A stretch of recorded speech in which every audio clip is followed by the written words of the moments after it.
I guess a lot of people who are experiencing burnout might need to see quite a quick fix.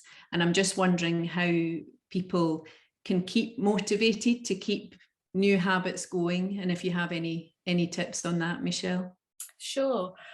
I think the sense that they're taking control and they're doing something productive and positive in and of itself is quite helpful. But like the great James Cheal, who does a lot of work around habits, says, an election isn't won by having 100% of the vote. So it's about just being sure that the majority of things that you do are pointing in that right direction, rather than that sense of you've got to do absolutely everything to, transform your life. So it's that the very process of thinking, right, I need to do something here, even if it's just taking notice of simple pleasures, just watching a film that gives you great joy, or meeting up with a friend. Just these tiny things can make such a difference. They feel tiny, but they're very significant in terms of combating that burnout.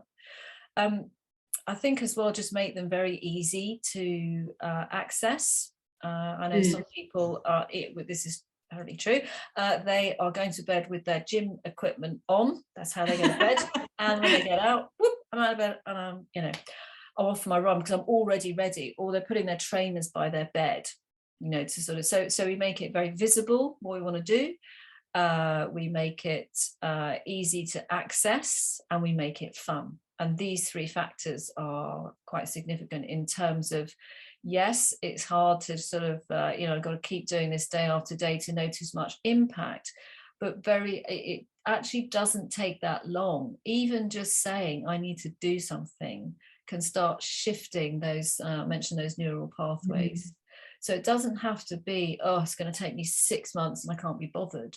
Actually, just grasping the nettle and doing something can have a really positive impact. So, think of that old oil tanker analogy or metaphor. Never sure about the difference in those two things, but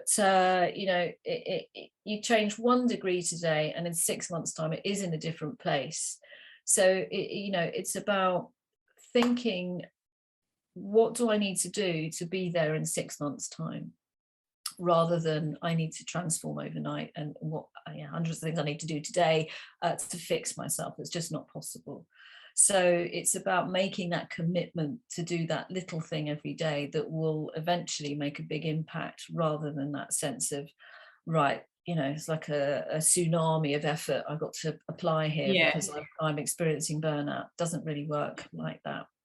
Who do you want to be in 6 months' time? Just have a think about that one. Yes. Is this decision you're making to stay in bed today, or you decided I'm going to try that connection stuff, in 6 months' time, where will that end up if you don't do that, and if you do that?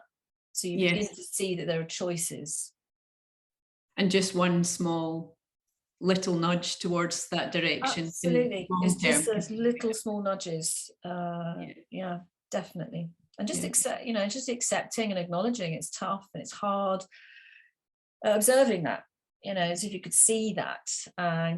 This is hard, this is tough, this is difficult, this is my experience right now. Acknowledging it. We know that bringing this into our consciousness can make a big difference. Because rather than sort of fighting it in a sense. So what happens then is we go into that either a state of denial, or we start adopting really unhelpful coping mechanisms, drug or alcohol abuse, or even self-harm or overwork. Okay, so that's another one. We just relentlessly continue because this is just too much to handle to even acknowledge it. So just the mere process of accepting and acknowledging can be really helpful. And I think sometimes that is where colleagues and friends can come in, because they can, have that, feeling okay. I've noticed that. Is everything okay? Tell me what's been going on recently. These very light beginnings to conversations can sometimes open a door to help somebody recognize that things have really shifted for them in a not a helpful way. Yes.